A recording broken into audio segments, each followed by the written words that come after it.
Selamat pagi semuanya. Waalaikumsalam Pak, selamat pagi. Oke, Waalaikumsalam, selamat pagi. oke kita mulai ya kuliah hari ini.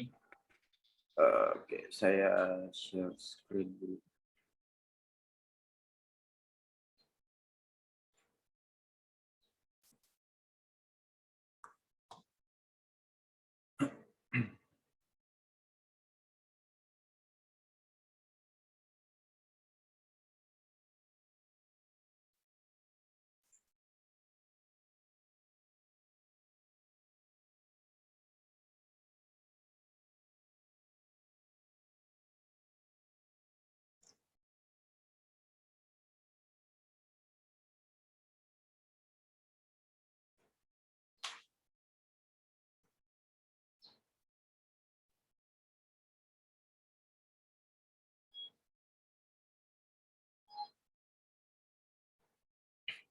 Bagaimana? Sudah terlihat share screen saya? Sudah, Pak. Sudah Pak. Oke, Sudah Pak. oke.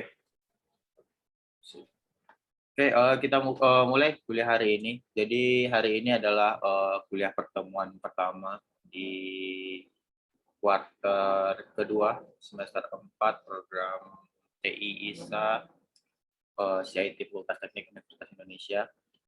Nah, jadi pada hari ini kita bakalan masuk kepada pengenalan silabus terlebih dahulu untuk materi apa aja sih yang bakalan teman-teman dapat semua di semester 2 di semester 4 kuarter 2 program ISA ini.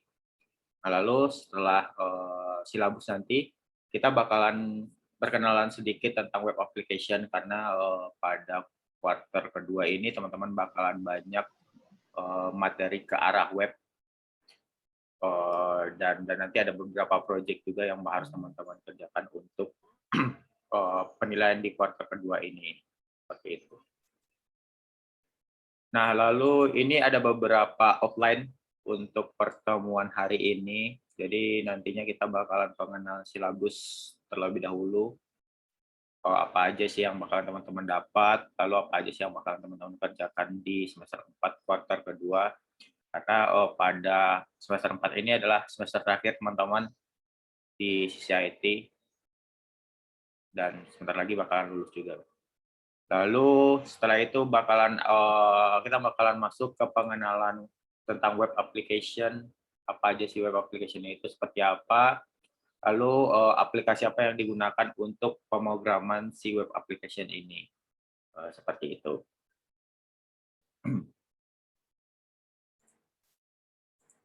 Nah, lalu di sini ada beberapa metode yang kita gunakan untuk selama pembelajaran dengan saya, terutama dengan saya selama selama di masa pandemi ini COVID-19, kita bisa melaksanakan perkuliahan menggunakan Zoom Conference atau via Zoom, lalu bisa menggunakan video pembelajaran, lalu nanti kita juga bisa dapat tugas individu yang bakal saya kasih kepada teman-teman semuanya, seperti itu.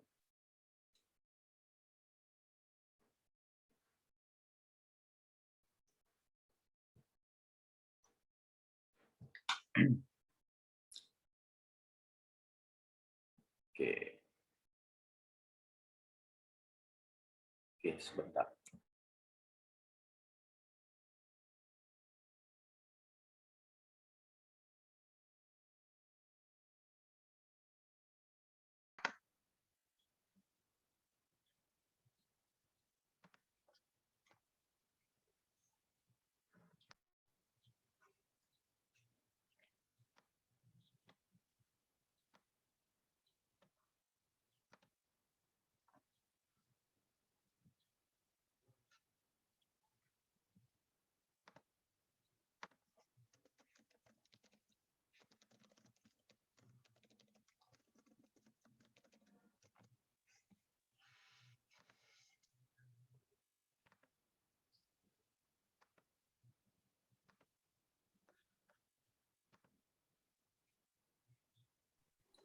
Oke, sorry, kita lanjut.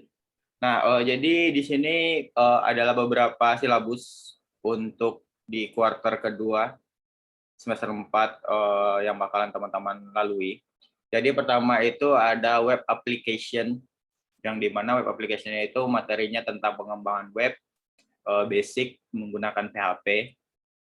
Ada 3 kredit untuk web application ini. Jadi teman-teman bakalan belajar bagaimana sih pengembangan sebuah web itu sendiri menggunakan PHP, HTML, dan CSS. Lalu di situ bakalan ada juga database-nya menggunakan MySQL. Jadi teman-teman bisa menyimpan data sebuah web menggunakan database.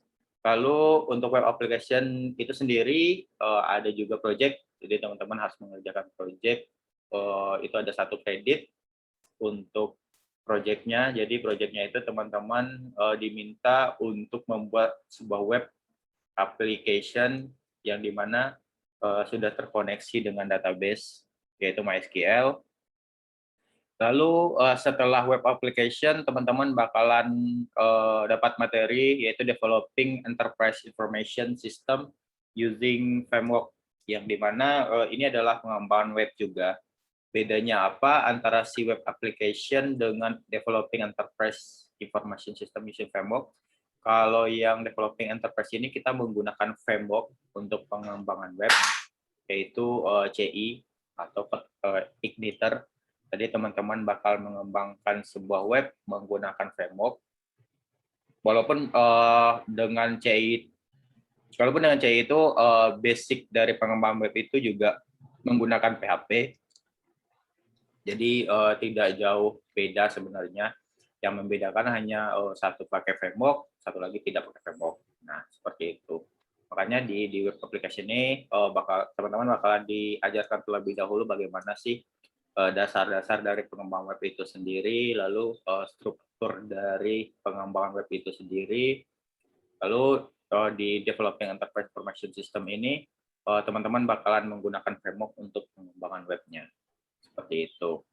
Nah, lalu terakhir itu ada setelah itu juga ada project untuk developing enterprise information system using framework, project frameworknya. Jadi ada project. Ya, tentunya proyeknya teman-teman diminta untuk membuat sebuah web menggunakan framework CI.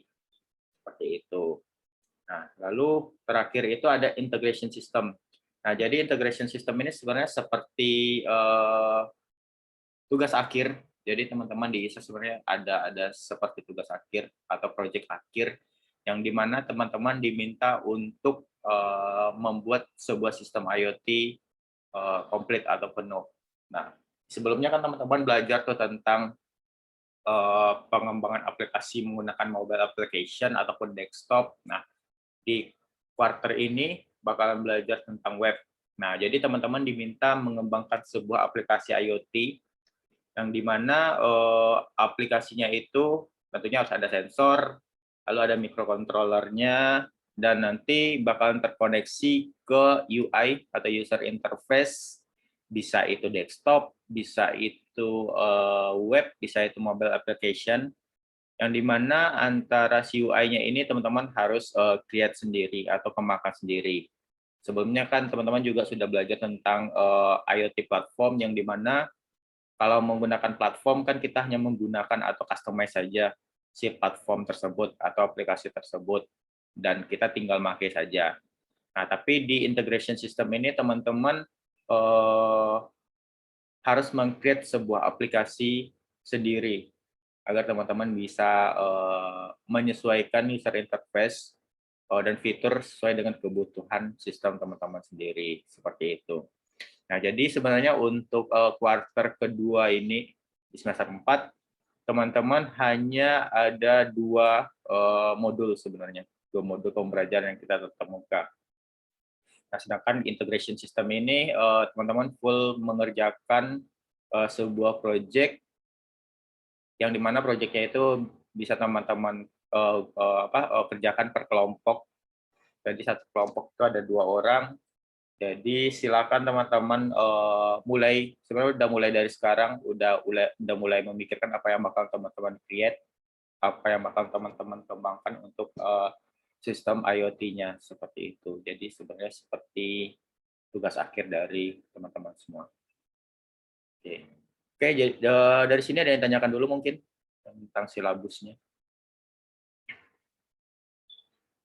atau mungkin tentang integration sistemnya mungkin.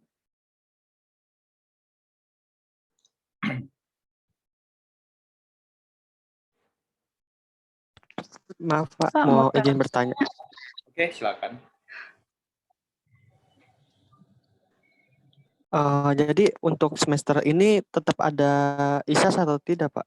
Oke, untuk ISAS di semester ini tidak ada. Jadi untuk teman-teman ISA di kuartal kedua ini tidak ada ISAS.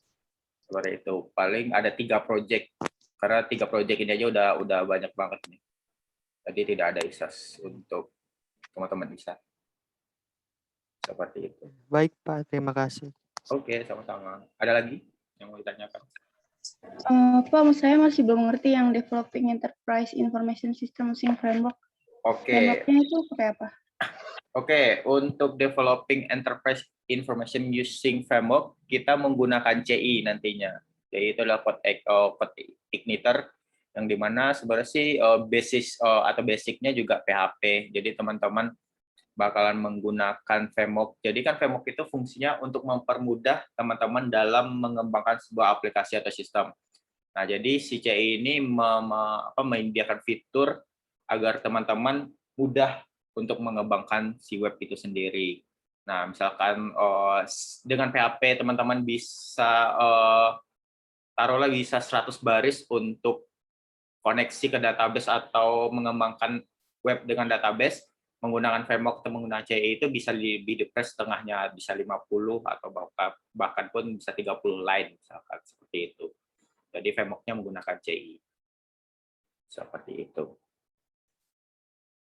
Makasih, Pak. Oke, ada lagi yang ingin ditanyakan untuk silabusnya mungkin?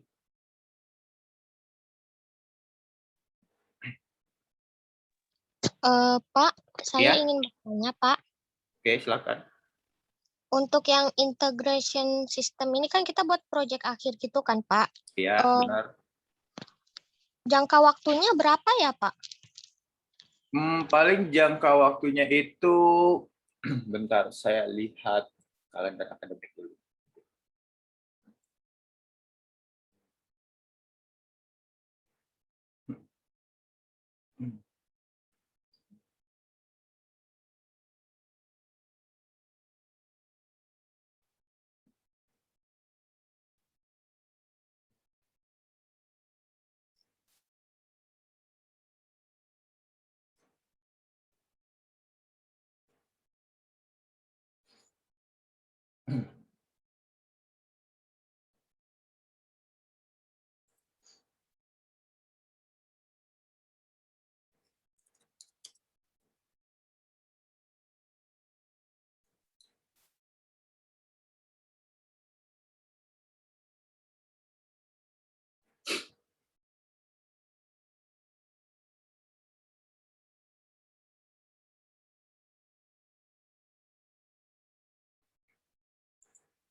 Oke, untuk jangka waktunya mungkin sekitaran 2 mingguan atau 3 minggu atau sebulan lah untuk si integration system. Nah, kalau integration system ini bedanya kan teman-teman tidak ada materi, jadi full untuk mengerjakan project sebenarnya. Beda dengan project-project yang lain kan. Kalau yang lain kan teman-teman juga paralel untuk untuk materi dan project juga. Jadi untuk integration system ini pengerjaannya ada 2 minggu atau 3 minggu lah.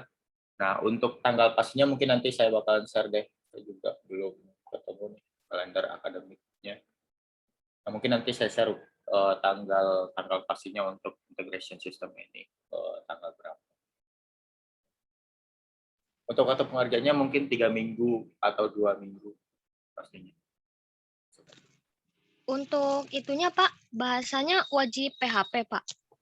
Kalau bahasanya bebas, bisa PHP, bisa Kotlin, bisa Java,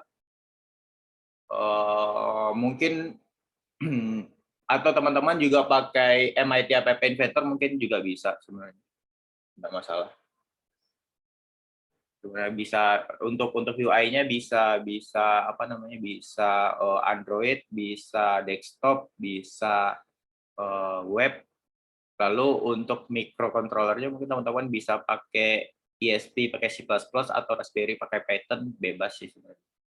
Yang penting requirement-nya teman-teman harus bikin sebuah project IoT, terus ada sensor, ada microcontroller, lalu ada UI, user interface-nya. Itu ditentuin nggak Pak sensornya ada berapa? Sensornya itu saya nanti kan teman-teman bakalan konsultasi itu ke pengajar ke pengajarnya. Nah, paling nanti bakalan dilihat skalanya aja, seberapa kompleksitas dari si sensornya. Misalkan kalau sensornya kompleks, satu aja mungkin boleh. Tapi misalkan kalau sensornya itu pembacaannya mudah atau apa, mungkin bisa 2 atau bisa 3. Tergantung teman-teman pemilihan sensornya sebenarnya. Makanya di integration system ini tidak ada materi, teman-teman, full untuk konsultasi. Jadi baik konsultasi nanti bakal konsultasi. Jadi bakalan nanti kita lihat seperti apa sensornya. Misalkan sensornya cukup kompleks, satu aja mungkin bisa. Seperti misalkan ada accelerogyro pakai MPU 6050, itu termasuk sensor yang kompleks. Jadi misalkan teman-teman bisa pakai satu saja, tidak masalah. Tapi kalau misalkan sekedar LDR, sensor suhu, terus potensiometer, lalu push button, itu mungkin bisa 2 atau 3 sensor. Seperti itu. Oke, baik Pak. Terima kasih Pak. Oke, sama-sama. Ada lagi yang mau ditanyakan mungkin?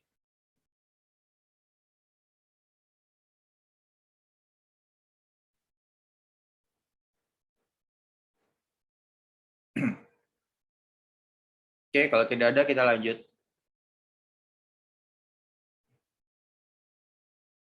Nah, oke, jadi sekarang kita bakalan masuk ke pengenalan web application. Jadi di kuartal kedua ini, di modul pertama teman-teman bakalan belajar tentang web application dan pengembang web application. Jadi sekarang kita masuk ke web application. Di sini ada beberapa poin tentang web application itu sendiri. Jadi mungkin untuk web teman-teman sudah tidak asing lagi tentang apa itu web dan bagaimana itu web, lalu fungsi dari web itu seperti apa. Karena setiap hari teman-teman pasti sudah erat kaitannya dengan sebuah web, pasti mengakses sebuah web, lalu pasti bermain dengan sebuah web. Mungkin sudah hal yang tidak asing lagi untuk di era sekarang ini. Jadi di sini ada 4 poin tentang web application itu sendiri. Jadi web application itu adalah suatu aplikasi yang diakses menggunakan penjelajah web melalui suatu jaringan seperti internet atau intranet. Jadi ini adalah sebuah definisi dari sebuah web itu yang saya kutip dari Wikipedia. Jadi suatu aplikasi yang dapat diakses atau dijelajahi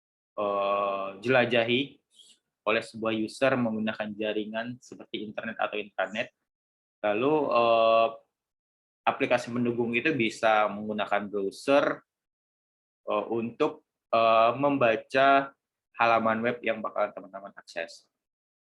Lalu web application itu dapat dikembangkan dengan berbagai bahasa pemrograman, itu bisa Java, C#, PHP, lalu bisa Python juga. Jadi sebenarnya antara mungkin bisa lebih 4 dari bahasa pemrograman ini adalah opsional. Jadi untuk pengembang web itu berbagai macam metode yang bisa teman-teman gunakan atau bahasa pemrograman yang bisa teman-teman gunakan. Di sini ada beberapa, ada 4 sebenarnya. Ada 4 yang saya tulis, bisa menggunakan Java, C#, PHP, lalu Python. Nah, jadi apa sih fungsi dari bahasa pemrograman ini? Jadi bahasa pemrograman ini nantinya bakalan menjadi penjembatan antara si web dengan si database. Jadi teman-teman menggunakan Java, C#, PHP, Python ini adalah metode atau media yang bakal menghubungkan antara si web dengan si database. Walaupun di luar sana atau kita mengesampingkan si bahasa pemrograman ini, di web nantinya bakal ketemu HTML, CSS, dan JavaScript juga, yang script wajib yang harus ada pada sebuah web seperti itu.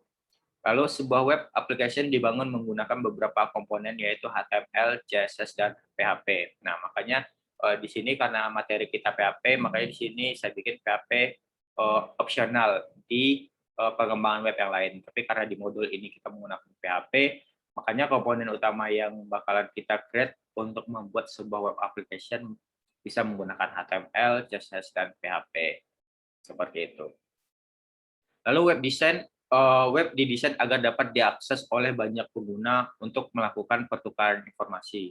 Jadi apa sih tujuan utama dari sebuah web itu? Jadi tujuan utamanya agar setiap orang bisa melakukan atau melaksanakan pertukaran informasi secara cepat.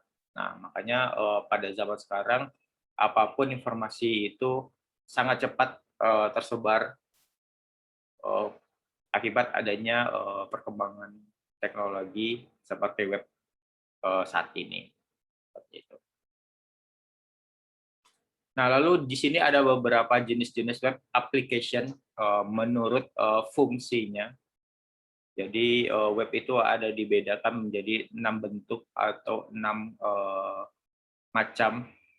Pertama itu ada website statis, yang dimana website statis itu website yang tidak terkoneksi dengan database. Jadi hanya ada HTML, CSS, dan JavaScript saja. Jadi tidak ada database yang dapat menyimpan data dari si user itu sendiri. Nah, contohnya itu misalkan ada CV atau kurikulum vitae yang online. Itu adalah salah satu contoh dari website statis.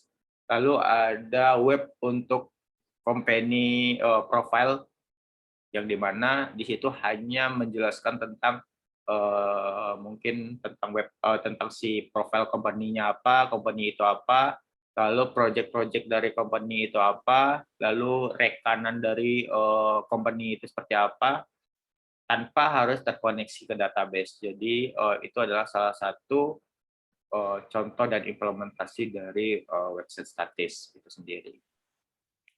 Lalu ada website dinamis, yang dimana website dinamis ini adalah sebuah website yang sudah terkoneksi dengan database, yang dimana si web tersebut dapat menyimpan data dari si user itu sendiri. Contohnya di sini ada Facebook, Twitter, Instagram mungkin, yang dimana semua fitur dari web itu sendiri bisa menyimpan data-data maupun information dari si user ataupun dari berbagai pihak, seperti itu. Nah, lalu yang ketiga ada online store atau e-commerce, yang dimana fungsi dari web ini untuk berjual beli, melakukan transaksi jual beli, yang dimana mungkin teman-teman sudah tidak asing lagi ya tentang e-commerce ini, yang mungkin teman-teman mungkin hampir setiap hari mengakses dari e-commerce ini. yang dimana contohnya di sini ada Tokopedia, OLX, mungkin Bukalapak, lalu Lazada dan Shopee. Itu adalah salah satu contoh web yang memiliki fungsi untuk e-commerce atau online store. Nah, seperti itu.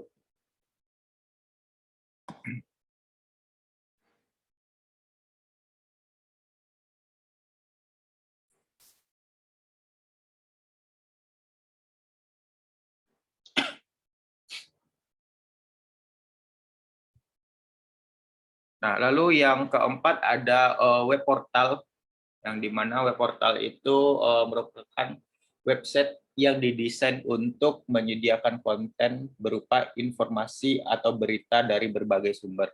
Nah, jadi si web portal ini adalah salah satu web yang bisa digunakan untuk berbagi berita, yaitu fungsi utamanya adalah berbagi berita atau berbagi information kepada setiap user atau koresponden, yang dimana si user dan si aplikasi atau web itu dapat melakukan pertukaran informasi atau berita. Nah, contohnya di sini ada kompas.com dan CCIS.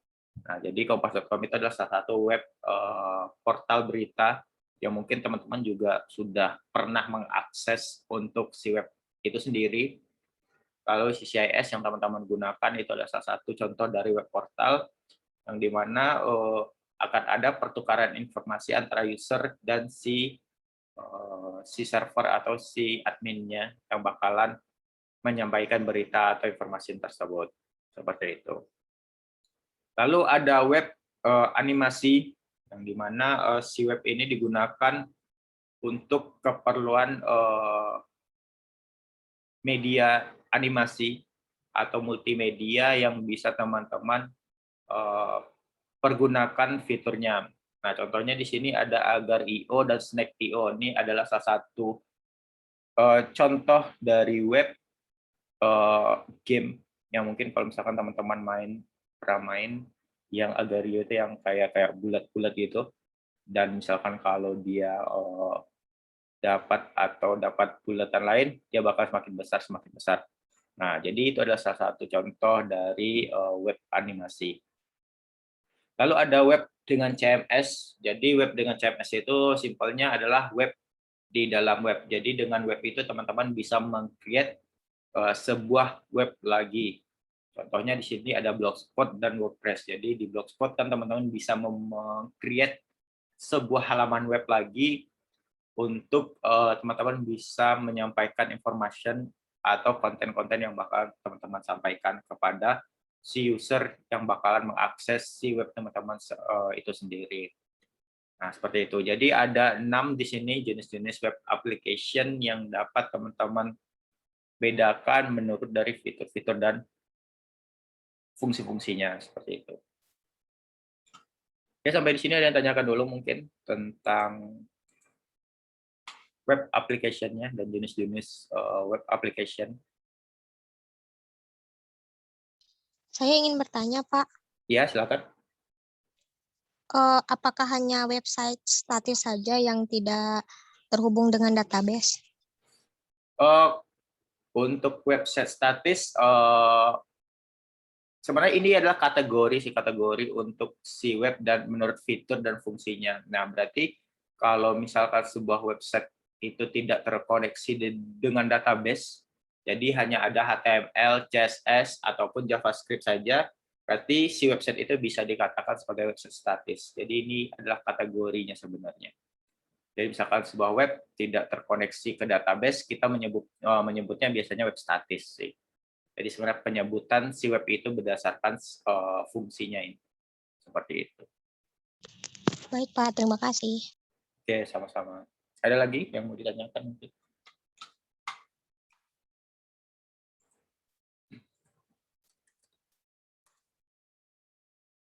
Oke, kalau tidak ada kita lanjut. Nah, jadi di sini ada beberapa keuntungan dari si web application itu sendiri. Ya mungkin secara langsung ataupun tidak langsung sudah teman-teman rasakan untuk saat ini. Pertama itu ada akses informasi yang mudah. Walaupun tadi di beberapa slide saya sudah singgung juga tentang akses informasi yang mudah dan tujuan dari si web itu sendiri. Lalu yang kedua, akses mudah tanpa harus menginstal aplikasi kecuali browser. Nah, ini adalah salah satu kelebihan dari web application, yang dimana berbeda dengan aplikasi-aplikasi yang lain, misalkan aplikasi desktop maupun aplikasi mobile, yang dimana kalau aplikasi desktop kan teman-teman harus menginstal terlebih dahulu tuh aplikasinya agar si aplikasi desktop itu dapat kita gunakan. Harus kita install terlebih dahulu, setiap user harus menginstal aplikasinya, lalu baru bisa mengakses fitur-fitur yang ada di aplikasi desktop itu sendiri. Nah, aplikasi mobile juga teman-teman harus menginstal, kalau misalkan di Android harus install APK-nya. Nah, kalau di iOS harus menginstal kalau nggak salah IPSW, format dari aplikasi dari si iOS itu sendiri. Jadi harus menginstal aplikasinya dan si user baru bisa menggunakan fiturnya. Nah, sedangkan kalau web application kita hanya harus menginstal browser saja. Jadi itu adalah salah satu kemudahan yang dapat kita gunakan untuk si web application itu sendiri tanpa harus menginstal aplikasi yang lain. Lalu di web browser itu kita tinggal mengetikkan URL dari si web application yang bakal kita tuju. Nah, lalu yang ketiga itu informasi mudah didistribusikan, karena pada dasarnya arsitektur untuk si web application ini menggunakan server client, yang dimana data itu tersentralize atau tersentral, yang nantinya dapat diakses oleh banyak si user yang mengambil atau mengakses informasi yang bakalan dituju atau didapat. Seperti itu. Jadi di sini ada 3 keuntungan dari web application itu sendiri. Nah, lalu di samping keuntungan dari web application itu tentunya ada juga kekurangan dari web application itu. Pertama itu membutuhkan jaringan internet yang baik dan stabil agar website yang digunakan dapat terkoneksi dan ditampilkan dengan baik. Nah, jadi sebenarnya semakin kompleks si web itu, maka si internet juga dibutuhkan juga stabil, harus stabil. Contohnya saja seperti web animasi atau web game, pasti teman-teman membutuhkan sebuah koneksi internet yang stabil, yang tidak terputus-putus. Karena kalau misalkan terputus atau tidak stabil, si web itu bakalan tidak terreload atau tidak diakses secara baik. Jadi ada beberapa part atau beberapa halaman yang tidak terreload atau terkoneksi dengan baik. Walaupun di zaman sekarang itu sudah banyak sekali metode-metode yang dapat digunakan agar si web itu dapat terreload atau terkoneksi dengan baik. Nah, dengan menggunakan sumber daya atau koneksi internet yang minim. Seperti itu. Lalu yang kedua, ada rentan terjadinya attacker atau penyerangan.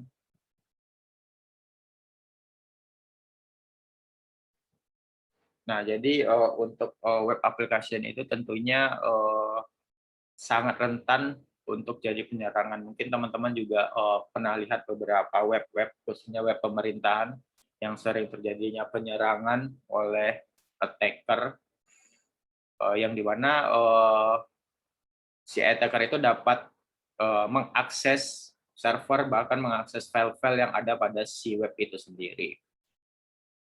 Nah, lalu yang ketiga, informasi pribadi rentan untuk disebarluaskan. Jadi karena tidak adanya penjaminan kalau data itu tidak bakalan disebarluaskan, jadi si web ini bakalan sangat mudah untuk penyebaran data pribadi, contohnya seperti nomor handphone, lalu mungkin email, dan sebagainya. Mungkin pada saat ini misalnya teman-teman bisa lihat di Facebook, ada beberapa user yang mencantumkan nomor telepon Jadi itu sangat rentan untuk disebarluaskan oleh user-user yang lain. User-user lain tinggal mengecek informasi profilnya, lalu dapat nge-get nomor handphone dari si user itu sendiri atau orang itu sendiri. Makanya untuk saat ini kita harus bijak-bijak untuk menyebarkan information pribadi atau informasi pribadi yang nantinya bakalan kita gunakan secara langsung, seperti itu. Nah, lalu di sini ada komponen utama dari si web itu sendiri atau web application itu sendiri.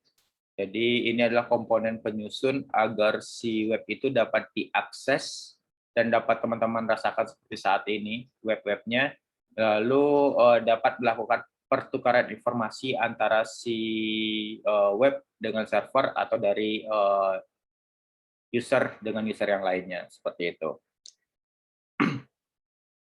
Nah, komponen pertama itu ada jaringan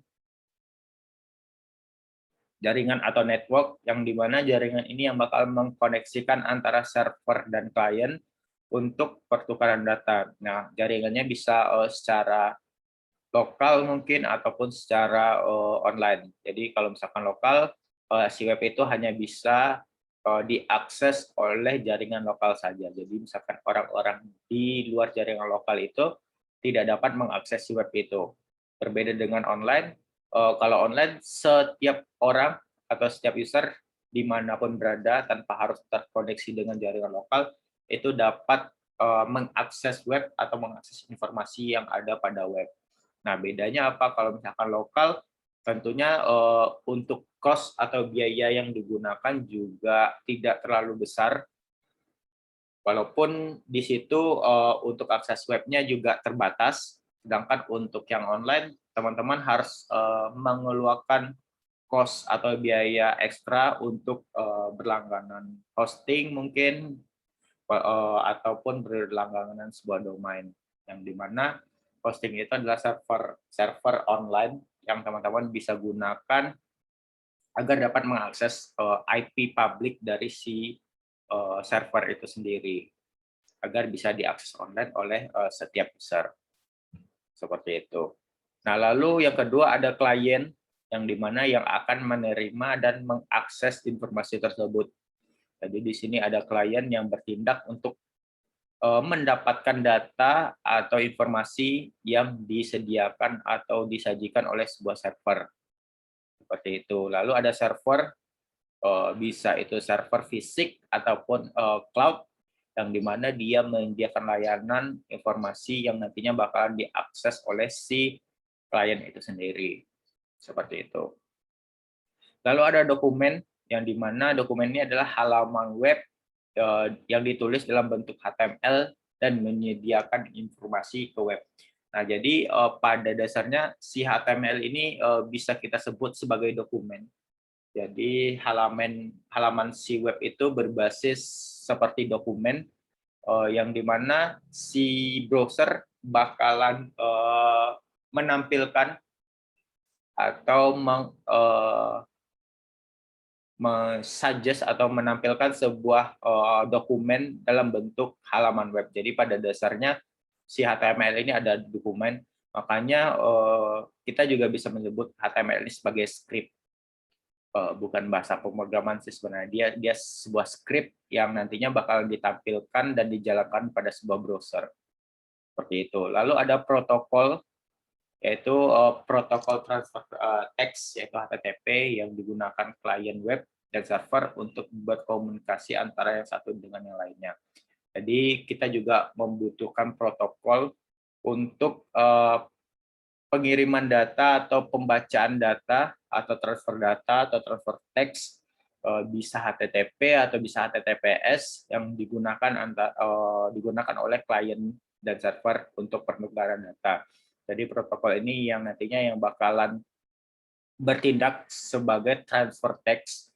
Jadi dia bakal memindahkan antara teks dokumen dari server ke klien agar si klien itu dapat menyampaikan atau mendapatkan informasi dari web. Jadi dia adalah seperti angkutannya lah, angkutan si dokumen di poin sebelumnya ini. Seperti itu.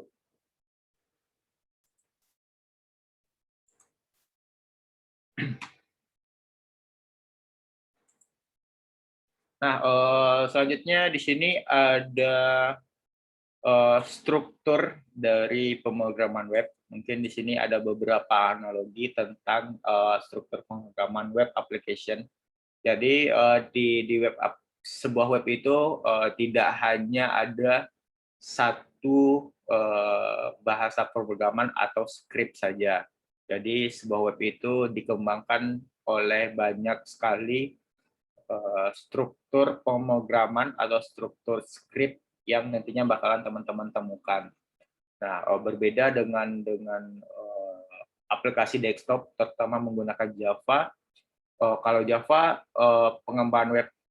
pengembangan desktopnya hanya menggunakan satu bahasa pemrograman saja, yaitu Java. Jadi teman-teman hanya fokus saja untuk si Java-nya saja.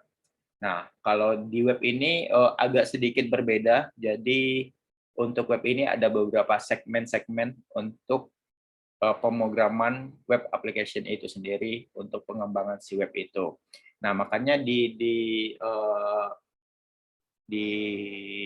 dunia profesional atau dunia kerja itu untuk web aplikasi atau pengembangan web itu dibagi beberapa segmen. Ada yang front end, ada yang back end. Karena si web itu terbagi atas beberapa macam segmen-segmen pemrograman. Nah, walaupun di satu sisi juga ada juga yang namanya full stack developer. Jadi dia itu bakalan mengurus semua yang ada di web. Jadi dari awal sampai akhir dia yang bakalan meng-create atau mengembangkan si web itu sendiri sampai ke database si web itu sendiri. Nah, seperti itu. Lalu di sini ada struktur pemrograman dari web application ini itu sendiri. Di sini kita bisa analogikan si web itu seperti tubuh manusia. Lalu HTML itu adalah kerangka dari si tubuh itu sendiri atau si web itu sendiri. Jadi si HTML itu yang bakalan menstruktur web atau script-script lainnya yang ada pada si web itu sendiri. Jadi analoginya si HTML itu adalah kerangka, lalu di sini ada CSS. CSS itu bisa kita analogikan sebagai skin atau kulit. Jadi CSS itu yang bakalan memperindah atau mempercantik tampilan web teman-teman semua.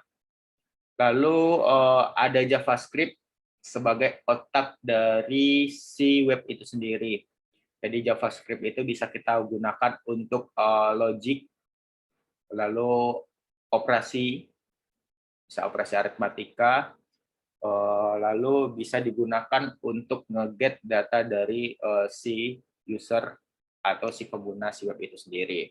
Nah, makanya untuk HTML dan CSS ini kita tidak bisa menuliskan logik ataupun operasi itu sendiri. Jadi di sini kita tidak bisa menggunakan operasi di HTML dan CSS ini, makanya kita butuh JavaScript untuk menuliskan script atau operasi yang ada pada web kita. Nah, walaupun di satu sisi kita juga bisa menggunakan si PHP dan PHP, Java atau Python ini untuk penulisan logik dari web kita. Jadi JavaScript ini sebenarnya bisa ada atau bisa tidak juga, bisa digantikan dengan PHP atau Python. Nah, lalu di sini PHP Java atau Python ini juga bisa kita gunakan untuk koneksi antara si web dengan database. Menggunakan JavaScript sebenarnya saya juga belum pernah nyoba sih untuk koneksi antara JavaScript dengan database. Kebanyakan orang-orang pasti menggunakan PHP, Java atau Python, ataupun menggunakan framework seperti CI ataupun Laravel sebenarnya untuk terkoneksi dengan database. Nah, jadi PHP, Java, Python ini bisa kita gunakan untuk terkoneksi ke database antara si web dengan si database yang kita gunakan. Seperti itu. Nah, di PHP Java atau Python ini kita juga bisa menuliskan logic seperti if else, perulangan, lalu operasi aritmatika dan sebagainya untuk kebutuhan dari logic si web itu sendiri. Seperti itu. Nah, nanti kita juga bisa nge-get data, akan mengambil data dari input user, nantinya bakalan bisa disimpan ke variabel di PHP, Java, atau Python itu sendiri. Nah, jadi itu fungsinya dari berbagai macam anatomi dari sebuah web itu sendiri. Seperti itu. Oke, sampai di sini ada yang tanyakan dulu mungkin tentang beberapa slide dari materi tadi mungkin. Sebelum kita lanjut.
Oke, kalau tidak ada kita lanjut. Nah, sekarang kita masuk ke struktur desain dari web application. Jadi di sini tadi sebelumnya kita masuk ke anatomi dari si web itu seperti apa. Jadi ini anatomi untuk pemrograman web itu seperti apa. Sekarang kita bakalan masuk ke struktur dari tampilan atau desain dari web application itu sendiri seperti apa. Nah, jadi sebenarnya tidak ada aturan baku untuk desain dari web application itu sendiri sebenarnya. Tidak ada aturan baku, jadi tidak harus akan web itu harus seperti ini tidak ada sih sebenarnya. Jadi sebuah web itu bebas sih asalkan tujuan dari si web itu bisa ditangkap oleh si usernya. Nah, tetapi pada saat ini web-web pada dasarnya desainnya itu bakalan berbentuk seperti ini. Jadi di web itu bakalan nantinya ada header, lalu ada navigation, lalu ada sidebar, ada konten, dan ada footer. Jadi kebanyakan web-web sekarang itu bentuknya bakalan seperti ini bentuk desainnya, strukturnya. Nah, di sini ada header. Jadi header itu berisi informasi singkat, lalu ada singkat tentang web itu sendiri seperti logo website, lalu title dan tagline dari website itu sendiri. Nah, header ini selalu sama pada setiap halaman website. Jadi antara satu dengan yang lainnya, si header ini bentuknya dan letaknya pasti sama dari halaman web 1 ke halaman web 2. Jadi di header ini teman-teman bisa menemukan logo dari sebuah web atau company dari si web itu sendiri. Lalu bisa juga mungkin ada kolom pencarian yang bisa disematkan di header ini dan sebagainya mungkin. Jadi di header ini antara halaman web 1 dengan halaman web yang lainnya itu tidak akan ada jauh berbeda. Seperti itu. Lalu ada navigation atau navigation bar yang dimana berisi menu konten yang ada pada sebuah web. Jadi konten-konten dari si web itu bakalan ada di navigation bar yang dimana di situ misalkan kalau web company biasanya ada about company-nya, lalu sejarah dari company-nya mungkin, lalu ada berbagai macam fitur dari web itu sendiri, misalkan kalau web, contohlah kita ambil web society. Nah, di navigation bar ini bakalan ada menu tentang program-program apa aja yang bakalan ada di program CIT itu sendiri. Seperti itu. Lalu ada beberapa menu-menu berita yang bakalan ditampilkan juga di navigation bar ini. Lalu ada sidebar. Sidebar ini juga sebenarnya opsional juga, yang bisa ada dan bisa tidak. Tetapi kalau misalkan menggunakan sidebar, tentunya tampilan untuk si kontennya bakal semakin sempit dan semakin kecil. Jadi tergantung dari fungsi dan fitur dan kebutuhan dari teman-teman semua. Bisa ada dan bisa tidak. Seperti itu. Misalkan sebuah web ini hanya butuh konten saja, tidak ada sidebar. Jadi teman-teman bisa mengesampingkan si sidebar itu sendiri. Seperti itu. Nah, jadi sidebar itu adalah bagian yang berisi informasi utama seperti ada kotak pencarian, bisa kita taruh di sidebar juga. Makanya misalkan kalau sidebar itu tidak ada, bisa kita pindah si kotak pencarian itu di header ataupun bisa di navigation bar. Tergantung si desainnya itu enak dilihat seperti apa sebenarnya. Bisa berisi kotak pencarian, lalu artikel terpopuler dari si kontennya ini, lalu ada artikel favorit dan history dari konten-konten dari si web itu sendiri. Nah, itu bisa kita taruh di sidebar. Lalu di bagian yang ketiga ada bagian konten, yang dimana konten ini merupakan isi utama dari si halaman web itu sendiri. Nah, bisa itu berita atau informasi yang bakalan disampaikan ke si user yang bakalan mengakses si web itu sendiri. Lalu ada footer, yang dimana footer itu bisa berisi informasi dari pemilik website itu sendiri, seperti alamat, nomor HP, ataupun email, ataupun fax dan sebagainya, lalu berisi copyright dan desainer dari website itu sendiri. Misalkan kalau misalkan teman-teman bikin sebuah web, paling bawah itu pasti ada informasi dari si company itu sendiri, bisa itu sosial media, lalu bisa email, dan bisa fax atau nomor telepon dari si company tersebut. Seperti itu.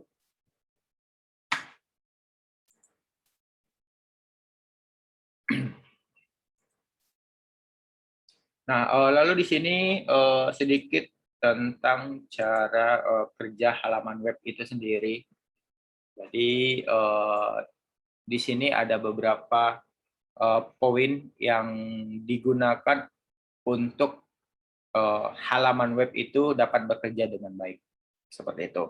Dan di sini ada sebuah statement yang dimana sebuah web browser berkomunikasi dengan sebuah web server melalui metode transfer hypertext protocol yang digunakan bernama HTTP, yang dimana di slide sebelumnya juga sudah kita singgung tentang protokol yang dapat mengirimkan dokumen dari server ke klien itu agar informasi dapat diakses oleh si klien itu sendiri, yaitu menggunakan HTTP ataupun HTTPS. Nah, jadi untuk protokolnya sebenarnya ada dua yang bisa kita gunakan, yaitu HTTP HTTP dan HTTPS. Nah, bedanya apa antara HTTP dan HTTPS ini? Jadi HTTPS itu adalah hypertext, S-nya itu adalah secure, yang dimana tentunya security antara HTTP dan HTTPS itu dapat berbeda. Jadi HTTPS itu tentunya lebih secure daripada HTTP. Yang dimana kalau misalkan HTTP kita mengirimkan sebuah informasi password dari si klien ke server untuk login, si HTTP ini dia tidak membungkus password itu sendiri. Jadi misalkan ada sniffing atau ada attacker, yang dimana attacker itu dapat menyerang si web itu di tengah-tengah koneksi jaringan, si attacker itu dapat mengget password dari si klien itu sendiri dan melakukan login ke web yang bakalan si user itu login. Nah, berbeda dengan HTTPS, HTTPS itu dia bakalan membungkus si password ataupun informasi yang dikirim oleh si user itu, mungkin bisa enkripsi data ataupun sebagainya, yang dimana otomatis si attacker jika melakukan sniffing di tengah-tengah koneksi internet, tengah-tengah koneksi antara client server, tentunya si attacker itu hanya mendapatkan data enkripsi saja dari si client itu sendiri. Jadi si attacker itu tentunya harus berusaha lagi untuk mendekrypt dari data yang dikirim si klien itu. Karena untuk metode enkripsi itu sangat banyak sekali metode yang dapat digunakan. Tentunya si attacker harus menebak metode enkripsi apa yang digunakan oleh si klien itu sendiri. Nah, seperti itu. Yang dimana HTTP ini didesain agar dapat bekerja dengan dokumen hypertext dan hypermedia yang bisa berisi teks standar, informasi teks saja, lalu bisa gambar, audio, dan video, seperti itu. Nah, lalu tadi adalah itu protokol pengiriman dokumen untuk si HTTP atau sebuah web. Lalu kedua itu ada skema alamat web dikenal dengan Uniform Resource Locators atau URL. Jadi URL ini sangat dibutuhkan agar si user dapat mengakses alamat dari si web itu sendiri. Yang dimana digunakan untuk mengenali lokasi sumber layanan dan file yang tersedia di internet ataupun di jaringan lokal. Sebuah URL menandakan sebuah host, sebuah port server, dan sebuah file target yang disimpan pada sebuah host. Nah, pada dasarnya mungkin teman-teman sudah tidak asing lagi dengan dengan sebuah URL atau alamat web, yang dimana di sini ada skema dari si URL itu sendiri yang bisa teman-teman gunakan untuk mengakses sebuah web aplikasi yang disediakan oleh si server. Yang dimana itu skemanya itu tentunya di sini ada titik dua slash ini bisa di skema ini bisa dituliskan protokol. Jadi ada protokol bisa menggunakan HTTP atau HTTPS, lalu port yang digunakan. Nah, secara default port yang digunakan itu ada 80 untuk TCP, makanya kalau misalkan defaultnya itu 80, kita tidak perlu menuliskan portnya. Misalkan kalau portnya itu kita rubah, misalkan HTTP 2 bla bla bla .com titik 2 80. Nah, 80 ini portnya sudah kita ganti, sudah kita setting. Nah, makanya kita harus tulis. Nah, misalkan kalau portnya itu belum kita setting atau secara default, kita hanya menuliskan tidak menuliskan si portnya. Jadi langsung ke nama lokasinya aja, misalkan di media /index atau index. Nah, seperti itu. Jadi bentuk dari si URL itu atau skemanya seperti ini. Jadi selanjutnya itu ada juga alamat dari si file itu sendiri. Mungkin nanti kita bisa lihat secara detail untuk strukturnya.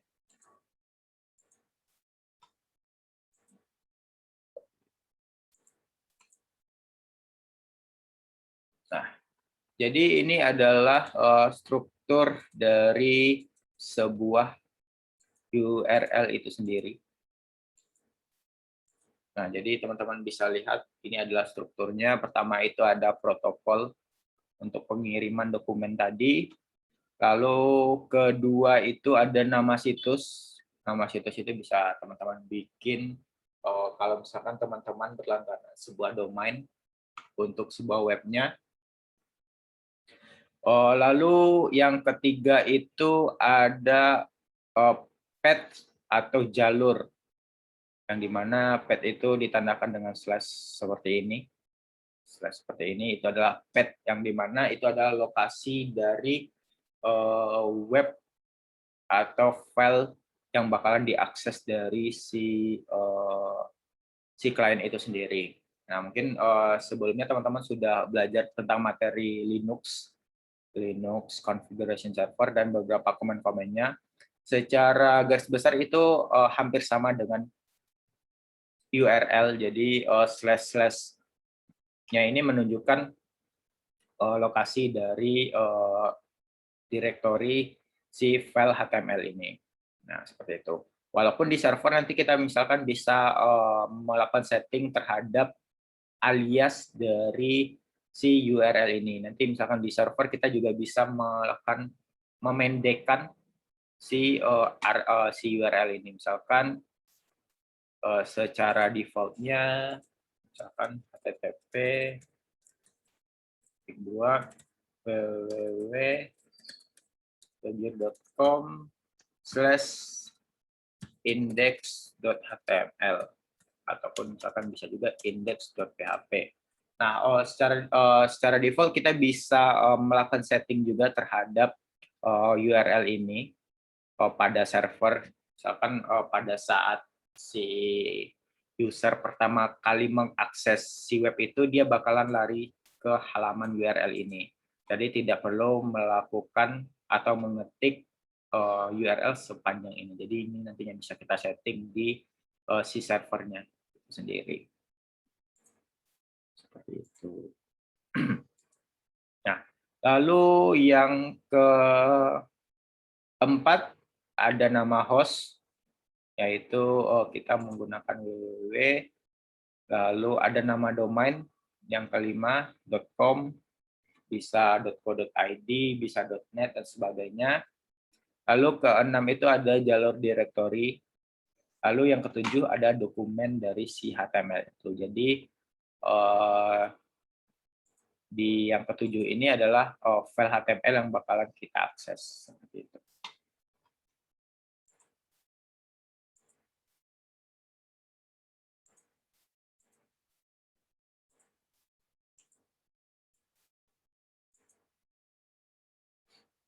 Nah, lalu di sini ada skema dari client server pada sebuah web.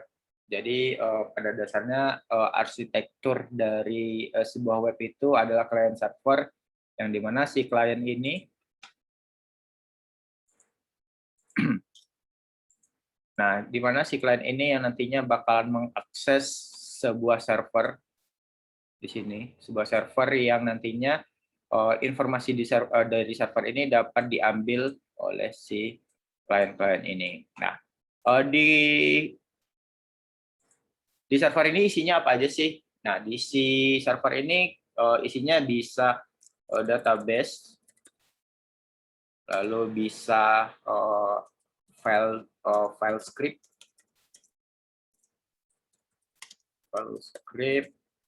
yang nantinya bisa diakses oleh si klien. Nah, file script itu terdiri apa saja sih? Bisa HTML, bisa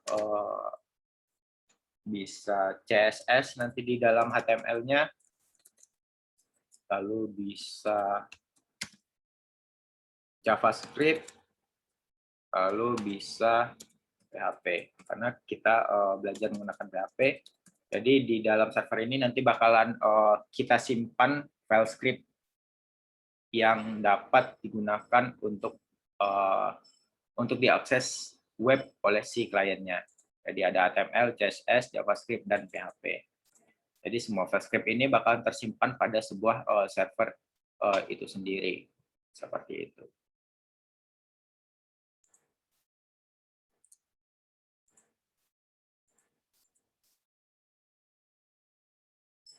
Nah, di sini kita masuk sedikit ke pengenalan sebuah HTML. Nah, jadi di materi web application ini teman-teman juga nantinya bakalan belajar tentang HTML terlebih dahulu sebagai rangka dari si web itu. Setelah belajar HTML mungkin nanti bakalan masuk ke materi PHP.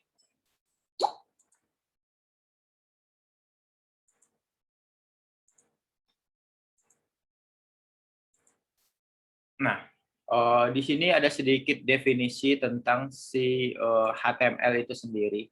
Jadi HTML itu adalah sebuah script yang akan dijalankan pada sebuah browser. Jadi seperti yang saya jelaskan tadi, kalau si HTML ini bisa dikatakan sebagai script, bukan bahasa pemrograman, sebagai script yang dimana script itu bakalan di-running atau dibaca menggunakan sebuah browser. Lalu HTML adalah rangka ataupun fondasi utama dari sebuah web. Jadi sebuah web itu pasti menggunakan HTML. Jadi pasti ada HTML, walaupun teman-teman mengembangkan sebuah web menggunakan Java dengan metode JSP atau JSF, di dalamnya itu pasti ada sebuah HTML untuk membangun sebuah web itu sendiri.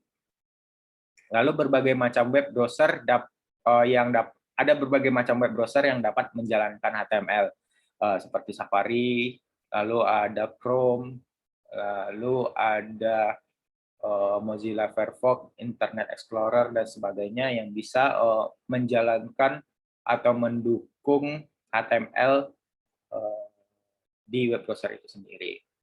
Nah, lalu pada HTML terdiri dari tag pembuka dan tag penutup. Jadi di HTML itu nantinya bakalan ada script tag yang teman-teman gunakan untuk mengembangkan atau menulis script agar si HTML itu dapat berjalan sesuai fungsinya, seperti itu. Nah, lalu di sini ada struktur dari HTML. Di sini struktur dasar dari sebuah HTML, yang dimana si HTML itu pasti menggunakan tag HTML. Di sini ada tag pembuka, lalu di sini ada tag penutup, yang dimana tag penutup itu ditandakan dengan slash, di sini slash HTML. Lalu di sebuah web itu pasti ada head dan ada body. Nah, jadi ini adalah salah satu tag yang harus ada pada sebuah web itu sendiri. Lalu juga ada title atau judul dari si web itu sendiri menggunakan HTML. Seperti itu. Jadi secara basic script HTML atau tag HTML ini harus ada dari sebuah web. Seperti itu.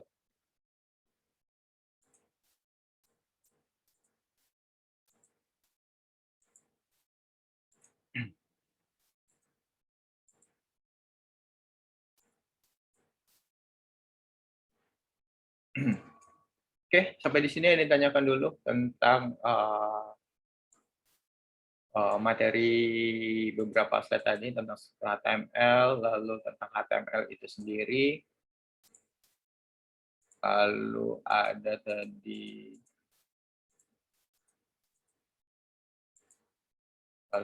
ada juga tentang skema client server pada web, lalu ada komponen pada URL, lalu ada beberapa cara kerja web, lalu ada struktur dari aplikasi secara desain dan struktur pemrograman web application secara pemrograman. Ada yang tanyakan dulu mungkin?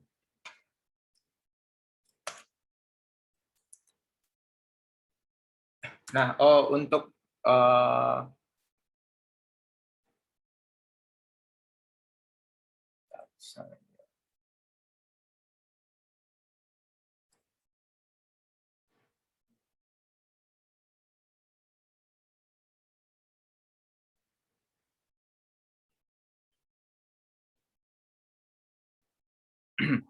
nah, oh ya, silakan. Kalau mau tanya. Nah, saya mau bertanya, kalau misalnya di HTML itu kan tadi ada kepalanya, terus title, body, sama penutupnya. Iya. Nah, itu kalau buat kayak naruh tombol gitu, terus text view, foto, itu di bagian bodinya atau di bagian yang mana ya, Pak? Oke, kalau untuk peletakan komponen seperti misalkan ada input text, lalu text view, lalu ada button dan sebagainya, itu kita bisa taruh di body. Jadi di sini saya contohkan sedikit mungkin. Nah, jadi untuk pemrograman web application ini, teman-teman nanti bisa menggunakan Visual Studio Code. Jadi di sini saya menggunakan Visual Studio Code sebagai editor untuk HTML-nya. Walaupun di sini banyak sekali yang bisa teman-teman gunakan untuk text editor pengembangan web atau bahasa pemrograman lainnya. Nah, di sini saya lebih prefer menggunakan Visual Studio Code karena lebih nyaman. Walaupun di satu sisi teman-teman bisa menggunakan Sublime Text, bisa menggunakan Notepad++, ataupun bahkan teman-teman bisa menggunakan Notepad biasa. Tentunya kalau pakai Notepad biasa, teman-teman lebih agak kesusahan menggunakan Notepad++ karena ya tampilannya juga tidak terlalu terlalu user friendly lah untuk Notepad. Nah, jadi di sini saya menggunakan sebuah editor, text editor, yaitu Visual Studio Code. Jadi teman-teman bisa install saja nantinya untuk Visual Studio Code-nya. Nah, jadi di sini saya bakalan mencobakan sedikit untuk script dari HTML-nya. Jadi di sini saya bisa create new file. Nah, lalu saya save terlebih dahulu untuk filenya. Misalkan di sini saya bikin index2.html. Formatnya saya ganti menjadi HTML. Lalu saya save. Nah, pertama itu di HTML harus ada tag HTML terlebih dahulu. Nah, enaknya kalau pakai text editor Visual Studio Code ini kita ada suggest untuk kode yang bakal kita gunakan. Berbeda kalau misalkan teman-teman menggunakan Notepad biasa, tentunya tidak ada suggestion untuk script yang bakal teman-teman tampilkan. Nah, ini kita tinggal tap saja, lalu secara otomatis sudah nge-create sebuah tag penutupnya. Lalu kita bisa bikin head di sini. Lalu kita juga bisa bikin body.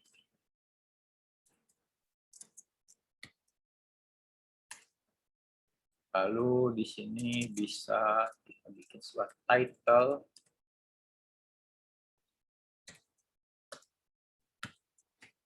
Karena title-nya adalah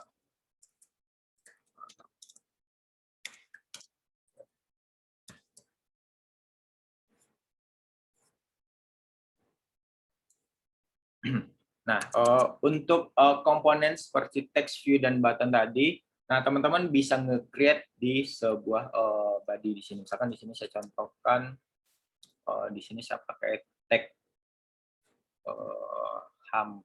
H3. Jadi tag H ini fungsinya untuk mengatur besar kecilnya sebuah teks. Misalkan di sini saya bikin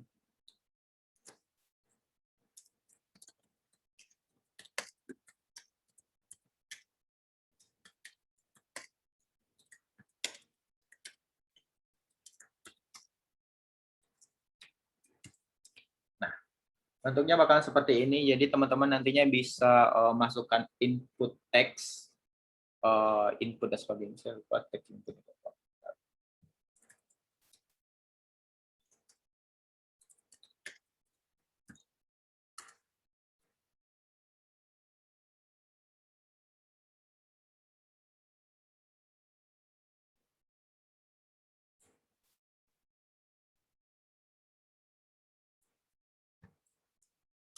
Nah, di sini teman-teman bisa memberikan input di body seperti ini.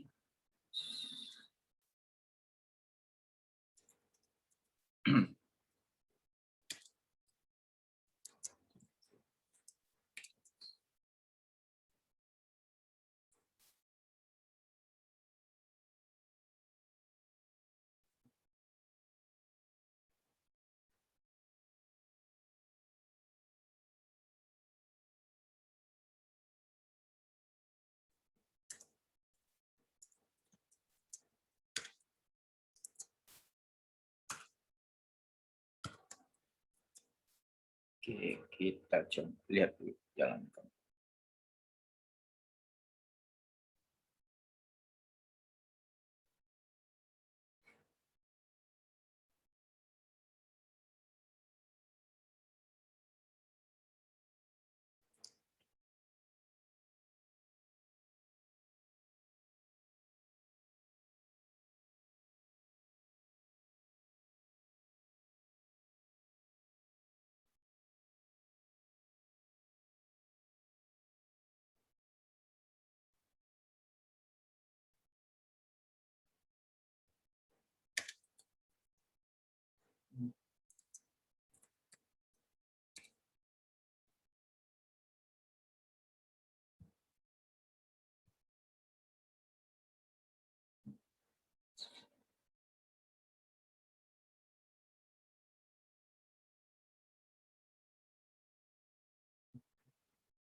Nah, oke. Jadi ini adalah contohnya.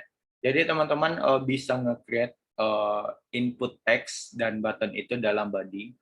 Nah, kalau misalkan kita jalankan, contohnya bakal seperti ini. Share screen.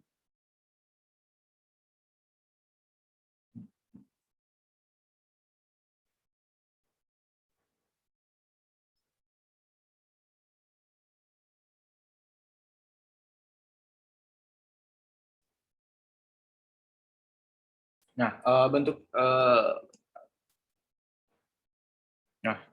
Jadi bentuknya bakal seperti ini. Ini adalah hasil dari script dari HTML yang telah kita create tadi menggunakan HTML. Jadi di sini kita bisa nge-create input text di sini, lalu bisa bikin button juga di sini di dalam tag body. Nah, teman-teman juga sebenarnya juga bisa melihat script dari si HTML ini menggunakan browser ini. Di sini ada fitur inspect element. Mungkin beberapa teman-teman sudah pernah menggunakan fitur ini. Nah, lalu di sini juga bisa dirubah tampilannya, mau tampilan mobile-nya seperti apa, lalu tampilan dari desktop-nya seperti apa, lalu juga ada script HTML yang bakalan digunakan. Nah, di sini dapat dilihat kalau di sini title-nya kita gunakan adalah ini adalah halaman web, di sini ada title-nya. Lalu di sini ada text view atau tampilan teks yang dimana saya menggunakan tag H3 untuk mengatur besar kecil dari si teks tersebut. Lalu ada input teks, tipenya teks, jadi si user dapat melakukan input data menggunakan teks. Lalu ada button, tipenya submit, yang dimana bisa melakukan aksi jika si user itu menginput data. Nah, jadi di sini kita hanya struktur dari si web itu sendiri menggunakan HTML. Misalkan kita mau menyimpan variabel, misalkan di sini ada variabel namanya Boni. Nah, kita pengen menyimpan value dari Boni ini itu sendiri. Tentunya kita membutuhkan JavaScript ataupun PHP agar data si Boni ini atau value Boni ini dapat di-get oleh si web itu dan disimpan dalam sebuah variabel. Nah, makanya si HTML ini dia hanya mengstrukturisasi dari si web itu sendiri. Jadi dia tidak bisa menyimpan nilai atau variabel dari input si user itu sendiri. Seperti itu.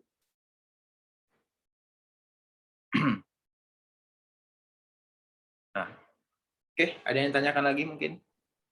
Seperti Oke, itu. makasih Pak. Oke, sama-sama. Pak, saya mau nanya lagi. Iya, silakan. Masih kurang paham tadi antara Java sebagai otaknya dan HTML sebagai user interface-nya ya? Kalau HTML itu sebagai pondasinya, sebagai rangka dari pembentukan si web itu sendiri. Jadi dia rangkanya. Sebagai rangkanya. Ya. Itu apakah nanti script Java yang udah kita create di NetBeans itu di-input ke HTML atau kayak gimana Pak untuk koneksinya mereka berdua? Kalau khususnya untuk NetBeans, kalau kita berbicara konteksnya NetBeans ya, kalau di NetBeans nantinya kita bakalan menyimpan satu folder. Mungkin ada nggak sih strukturnya?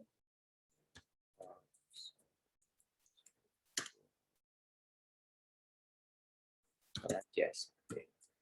Jadi kalau Java itu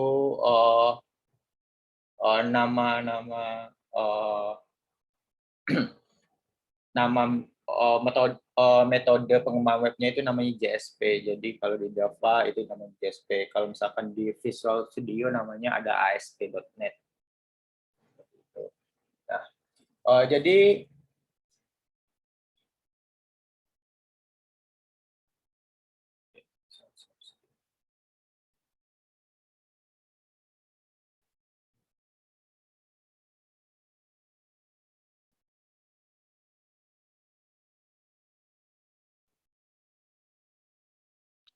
Tapi Pak, untuk pengerjaannya emang kayak yang tadi saya bilang terpisah gitu atau langsung satu di HTML di Visual Studio Code-nya aja udah bisa gitu Pak? Atau gimana sih, masih bingung sih sebenarnya itu. Oke.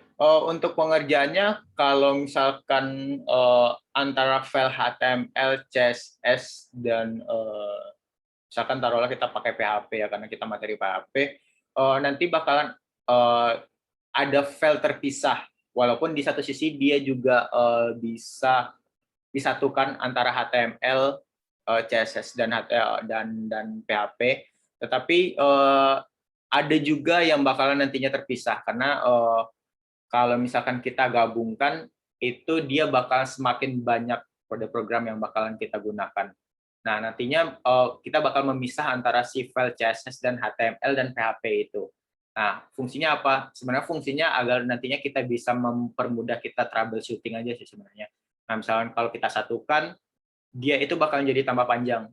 Jadi mungkin kita bisa 1.000 atau bisa bahkan 5.000 baris coding atau script yang tentunya kalau misalkan 5.000 itu bakalan agak susah ya kalau kita melakukan troubleshooting. Kalau misalkan teman-teman emang ulet banget, teliti banget, mau baca satu-satu per baris per codingannya atau per scriptnya, itu tidak masalah sebenarnya. Jadi nantinya kita bakal memisah file antara CSS, HTML, PHP ataupun Java yang teman-teman create nantinya seperti itu. Jadi bakalan terpisah seperti itu. Iya Pak, terima kasih. Poinnya udah dapat. Oke, sip, sama-sama. Makanya nanti di Visual Studio Code, bentar. Iya Pak.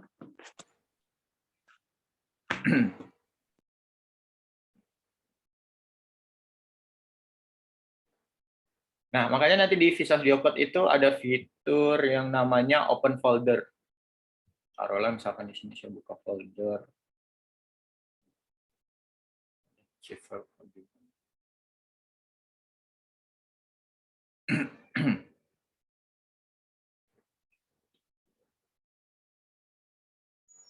Nah, taruhlah di sini ada file codingan untuk taruhlah misalkan ini web. Nah, kita bisa ngopen folder ini.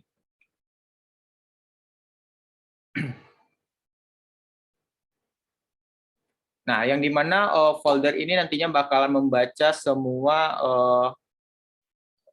file-file yang bakalan teman-teman create untuk pengembang webnya. Nah, di sini nantinya bisa ada HTML, ada CSS, ada PHP juga yang nanti bisa teman-teman klik saja untuk membuka si script-nya. Jadi nanti bisa di open folder apa aja, file apa aja yang nantinya bakalan kita gunakan atau kita edit seperti itu. Makanya dalam sebuah web itu bakalan terstruktur lebih dari satu script di dalamnya seperti itu. Nah, ataupun nanti teman-teman juga bisa menambahkan file juga, menambahkan folder misalkan ini index, lalu bisa menambahkan folder juga, folder index, oke. Nah, jadi bisa menambahkan folder juga. Nah, makanya nanti di setiap project itu bakalan ada berbagai macam file script yang bakalan teman-teman temui. Jadi silakan teman-teman install saja Visual Studio Code-nya, silakan cari saja.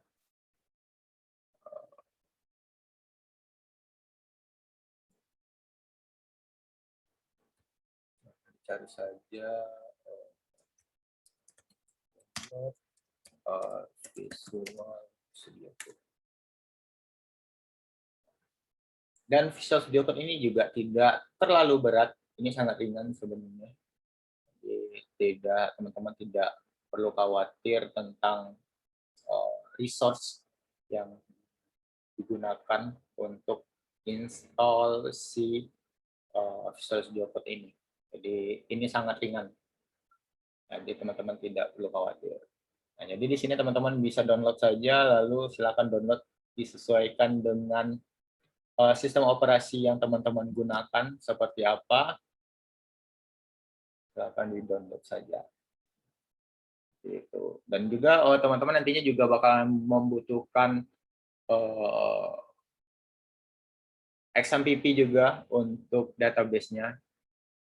Tapi kayaknya XMPP teman-teman sudah install juga. Bagi yang sudah menguninstall si XMPP-nya silakan diinstal kembali untuk database dari si webnya nantinya. Seperti itu. Oke, ada yang ditanyakan lagi sampai di sini? Mau nanya Pak, Ya, silakan. buat CSS ntar pakai Bootstrap atau enggak Pak? Untuk Bootstrap boleh, silakan nantinya. Paling untuk project akhirnya terserah teman-teman mau pakai Bootstrap juga tidak masalah. Tetapi kalau di materi awal mungkin nanti kita bakalan temui dulu CSS dasar untuk teman-teman memahami saja sebenarnya struktur dari CSS itu seperti apa. Seperti itu. Kalau untuk project bebas mau pakai Bootstrap, mau pakai template juga tidak masalah. Yang penting terkoneksi ke database. Seperti itu. Oke Pak, makasih. Oke. Ada lagi yang mau ditanyakan?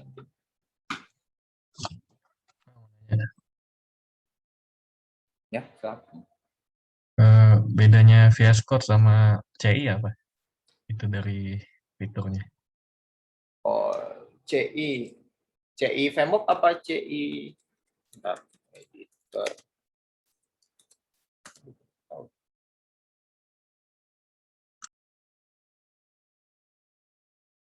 Oh, oke. Ini CI framework apa CI editor? Soalnya biasanya CI itu code igniter itu adalah framework. Jadi kalau editor, kalau yang saya tahu ya, CI yang saya tahu, tapi nggak tahu kalau ada editor CI yang lain. Kalau CI framework itu dia adalah framework, jadi dia itu adalah script. Kalau TextCO, kalau Visual Studio Code, ya dia editor kayak apa ya, kayak IDE lah, tapi dia bukan IDE, dia editor. Kayak tempat kita bakalan menuliskan skripnya itu di Visual Studio Code. Sedangkan CI itu adalah skripnya itu sendiri. Kalau code editor yang kamu maksud itu adalah code editor ya, code editor framework. Itu adalah skripnya. Sedangkan Visual Studio Code itu adalah tempat kita mengetikkan skripnya. Seperti itu. Tapi kalau saya nggak tahu kalau misalkan ada editor yang lain namanya CI juga, ya paling fiturnya tidak bakalan beda jauh. Jadi intinya dia bakalan tempat untuk kita menuliskan skrip, itu editor. Kalau CI Code Igniter Framework itu adalah framework-nya atau skripnya. Nah, lain juga ada namanya Sublime sebenarnya, aplikasi juga Sublime Text. Nah, jadi Sublime Text ini juga bisa kita gunakan untuk melakukan editor terhadap skrip sebuah web. Nah, bedanya apa sebenarnya? Bedanya tidak ada jauh berbeda sih. Sini kita juga bisa melakukan open folder juga. Yang membedakan hanya vendornya saja sih, pengembangnya saja sih untuk si Sublime Text. Makanya teman-teman bebas mau pakai Sublime Text juga boleh, mau pakai Visual Studio Code juga boleh. Tapi kalau saya lebih nyaman pakai Visual Studio Code sih sebenarnya. Seperti itu. Ya, mungkin menjawab Terima kasih, Pak. pertanyaannya. Ada lagi Iya, makasih. yang ya sama-sama. Ada lagi yang ingin ditanyakan mungkin?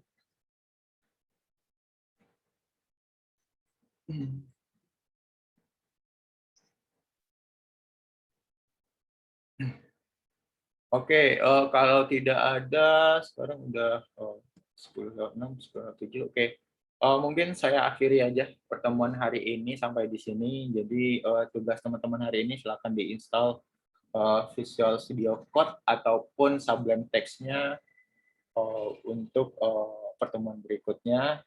Kalau tidak ada pertanyaan lagi, saya tutup kelas hari ini sampai di sini. Terima kasih semuanya. Tetap jaga kesehatan, tetap patuhi protokol kesehatan. Selamat pagi menjelang siang. Assalamualaikum warahmatullahi wabarakatuh. Waalaikumsalam Waalaikumsalam warahmatullahi warahmatullahi Waalaikumsalam warahmatullahi wabarakatuh. Terima kasih, Pak. Terima kasih, Pak. Terima kasih, Makasih, Pak. Pak. Makasih, Makasih, Pak. Terima kasih, Pak. Makasih, Pak. Ya, sama-sama. Ya, Pak.